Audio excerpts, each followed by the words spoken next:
волидайни як сокини 18 солаи шаҳри Кӯлоб аз мақомот хостанд ки фарзандонашонро аз сафи ҷангиёни Дииш дар Нангаҳори Афғонистон ба ватан баргардонанд. Вилояти Нангаҳор яке аз пойгоҳҳои муҳими гурӯҳи Дииш дар Афғонистон ба шумор меравад.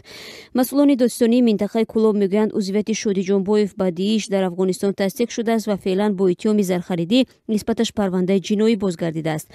парвандае ки дар сурати бо эҳсоси пушаймонӣ ба ватан баргаштани муттаҳам мақомот ӯро аз ҷавобгарии ҷиноӣ озод мекунанд. Хушвақт Машрабзода, достистони минтақаи Кӯлоб, рӯзи 28 январ дар нишасти матбуотӣ ба хабарнигорон гуфт ки воқеан падари ин ҷавон аз ҳузури писараш дар сафи Диҳиш ба онҳо хабар дод ва хоҳиш кард то дар баргардониданаш кӯмак расонанд.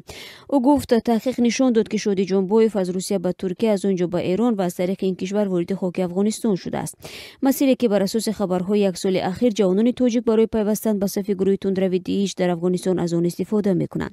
Ин масъули доститонӣ дар минтақаи Кӯлоб мегӯяд, агар иддаои волидоинаш дар бораи пушаймонии ин ҷавон дуруст бошад ва худи ӯ бо эҳсоси пушаймонӣ ба ватан баргардад, парвандаи ӯ ба шакли дигар баррасӣ мешавад. Ба гуфтаи пайвандонаш, Шодӣ Ҷонбоев соли 2016 замоне дар синфи даҳум мехонд мактабро тарк кард ва барои кор ба Русия рафт.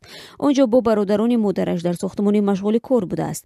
Фирӯза Марраҳимова, модари Шодиҷон, дар суҳбат ба Радио Озодӣ гуфт ки писараш рӯзи 2 декабр аз марзи Эрон ба хоки Афғонистон ворид шуда, ҳудуди 1 моҳ аст ки дар шаҳри Ҷалолобод қарор дорад. Хонум Марраҳимова гуфт ки ӯ 14 сол дошт ва хонаводааш ӯро ба шавҳар доданду Шодӣ Ҷонбоев писари бузурги хонадон ба ҳисоб меравад ки бинобар ҷудо шудан аз шавҳар дар моҳи декабр писараш мактабро гузошта ба назди тағояш барои кору зиндагӣ рафт. Модар мутақид аст ки писари ӯро касе фиреб дода ба Афғонистон бурдааст, иддаое ки аксари пайвандони ҷангҷӯёни тоҷики Дииш мекунанд.